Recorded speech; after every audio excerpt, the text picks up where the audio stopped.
அன்பான OH cinema நேயர்களுக்கு வணக்கம்.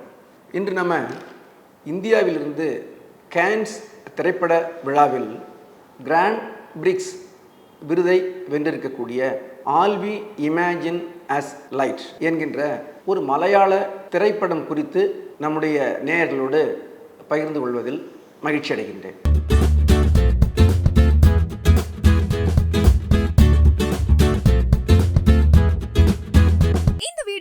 உங்களுக்கு வழங்குபவர்கள் Paces Pay, secure digital payments with multiple features and great success rate.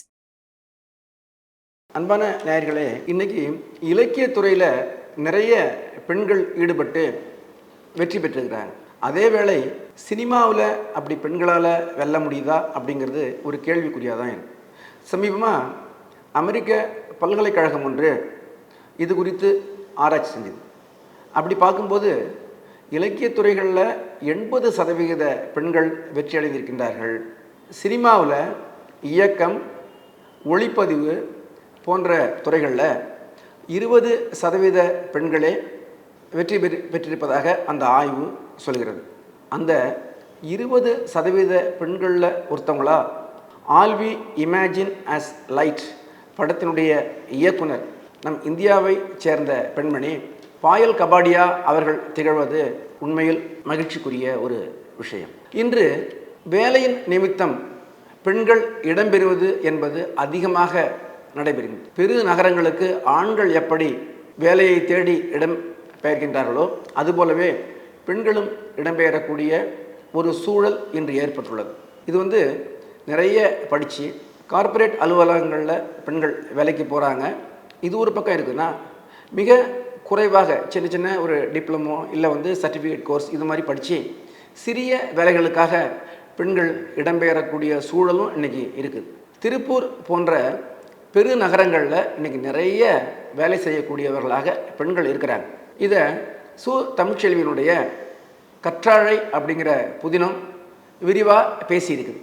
அதுபோல் மும்பையில் கேரளாவிலிருந்து வேலைக்கு ஒரு நர்ஸ் வேலைக்காக போன 2 பெண்களுடைய கதை தான் இந்த All We Imagine as Light. அதாவது பிரபா அப்படிங்கிற ஒரு பெண்மணியும் அனு அப்படிங்கிற ஒரு பெண்மணியும் நர்ஸ் வேலை பார்க்குறதுக்காக மும்பையில் இருக்கிற ஒரு சின்ன ஹாஸ்பிட்டல் தேடி போகிறாங்க. அந்த ஹாஸ்பிட்டலில் 2 பேருமே நர்ஸாக வேலை செய்கிறாங்க. இந்த பிரபாவா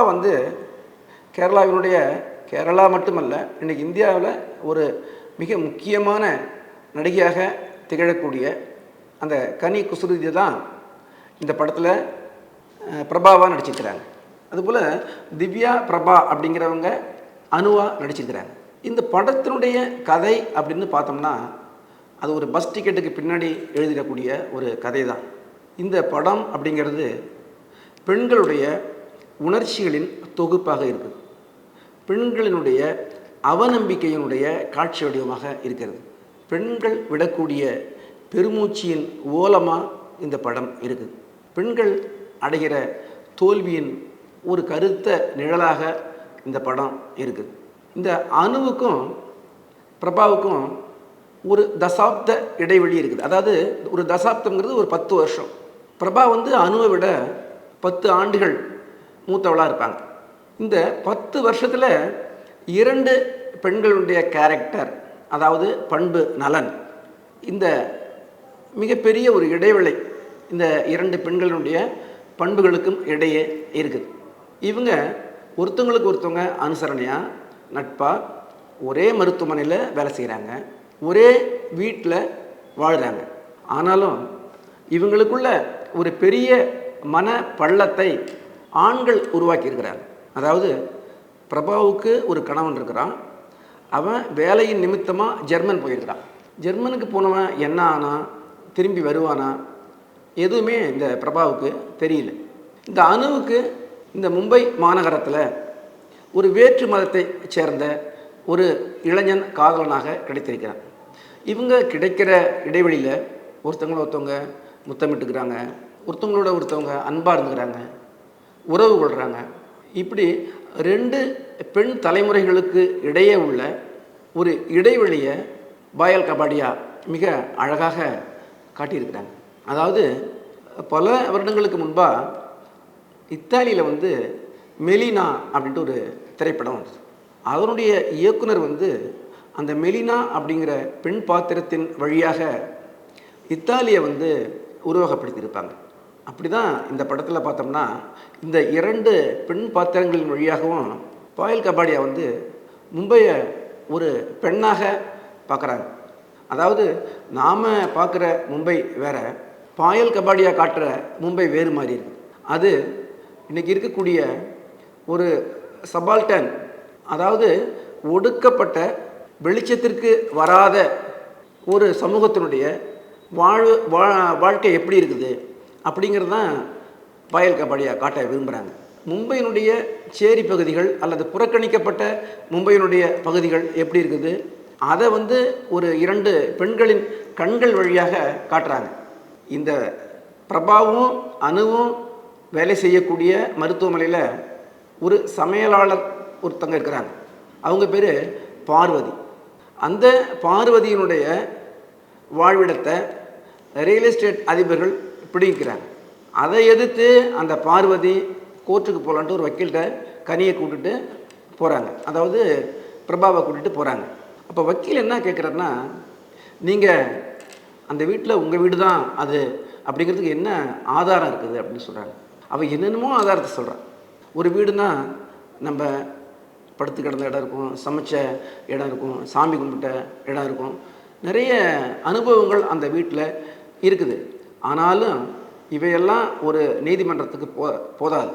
அது கேட்பது பேப்பர், ஒரு டாக்குமெண்ட் கேட்குது. சாட்சியாக வந்து இந்த பெண்மணிகிட்ட எந்த டாக்குமெண்ட்டும் கிடையாது. அப்போ அந்த வீடு வந்து அந்த ரியல் எஸ்டேட் அதிபர்களால் கையகப்படுத்தக்கூடிய சூழல் உருவாகி இருக்குது. இன்றைக்கி மாநகரங்களில் ரியல் எஸ்டேட் எப்படி வளர்ந்துருக்குது, அது விளிம்பு நிலை மக்களினுடைய வாழ்விடத்தையும் பறித்து கொண்டு அவர்களை இன்னும் எப்படி ஒரு கடைக்கோடிக்கு அவர்களை தள்ளுகிறது அப்படிங்கிறத வந்து அந்த பார்வதி வழியாக இந்த இயக்குனர் வந்து காட்டியிருப்பாங்க. கடைசியாக பார்வதியை பார்த்தோம்னா தன்னுடைய ஊருக்கே திரும்பி போயிடலாம், இந்த மாநகரம் வேண்டாம் அப்படின்ட்டு அவங்க தன்னுடைய கிராமத்துக்கே போகிறாங்க. அந்த கிராமத்துக்கு போகும்போது அவங்க கூடயே பிரபாவும் போகிறாங்க. இப்போ இந்த பிரபாவும் அணுவும் எந்த அளவுக்கு நெருங்கி இருக்கிறாங்களோ அந்த அளவுக்கு விலகியே இருக்கிறாங்க. அந்த விலகலுக்கு யார் காரணமாக இருக்கிறாங்க அப்படின்னா ஆண்கள் காரணமாக இருக்கிறாங்க. பெண்கள்கிட்ட வந்து ஆண்களை தவிர்த்து ஒரு பெண் இன்னொரு பெண்ணோடு பகிர்ந்து கொள்வதற்கு வேறு ரகசியங்கள் எதுவுமே இல்லை. இன்றைக்கி ஆண்கள் இல்லாவிட்டால் பெண்கள் உலகம் அவ்வளவு ஒரு மகிழ்ச்சியாக இருக்குமா? அப்படி தான் இருக்காது. அதுபோல் பெண்கள் இல்லைன்னா ஆண்களுடைய உலகத்துக்கு அர்த்தம் இருக்குதான்னு பார்த்தோம்னா அதுவும் கிடையாது. ஆனால் பெண்களுடைய உலகத்தில் ஆண்கள் மகிழ்ச்சியை தருபவர்களாக இருக்கிறாங்களா அப்படிங்கிற கேள்வியை தான் இந்த படத்தின் வழியாக பாயல் கபாடியா வந்து எழுப்புறாங்க. இப்போ அந்த கிராமத்துக்கு போகிறாங்க. கடைசியாக பார்த்தோம்னா பிரபா வந்து ஒரு நீரில் மூழ்கிட்ட ஒரு மனிதனை வந்து காப்பாற்றுறாங்க. அவன்கிட்ட தன்னுடைய கணவனை பார்க்குறாங்க. அவனை தன்னுடைய கணவனாகவே வந்து பார்க்கக்கூடிய ஒரு போஸ்ட் மாடர்ன் யுக்தியை வந்து இந்த படத்தில் கடைசியாக இந்த டைரக்டர் வந்து கையாளுறாங்க. ஒரு சின்ன ஆம்பிகுட்டி தன்மையோடு அந்த படம் முடியுது.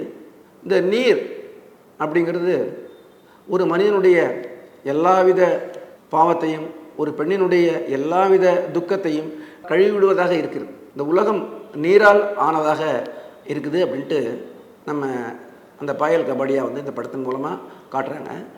ஒரு பெண்ணினுடைய மனம் என்பது மழையாக, ஒரு நதியாக, ஒரு சமுத்திரமாக, ஒரு ஈரமானதாக, ஒரு நீராக இருக்கிறது. அந்த நீர் இந்த உலகத்தினுடைய பாவத்தை கழுவிவிடக்கூடியதாக இருக்கிறது. ஆண் மக்களுடைய அந்த ஒரு வன்முறை எண்ணத்தை நனைத்து தூய்மைப்படுத்துவதாக இருக்கிறது. இந்த பெண்கள் கனவு காண்பது ஒரு ஒளியாக பெருகட்டும் என விருப்பப்படுகின்றார் பாயல் கபாடியா. பெண்களுடைய கனவு ஒளியாகட்டும். நன்றி, வணக்கம். இந்த வீடியோ உங்களுக்கு பிடிச்சிருந்தா லைக் பண்ணுங்க, ஷேர் பண்ணுங்க, கமெண்ட் பண்ணுங்க. மறக்காம OH சினிமா சேனலுக்கு சப்ஸ்கிரைப் பண்ணுங்க.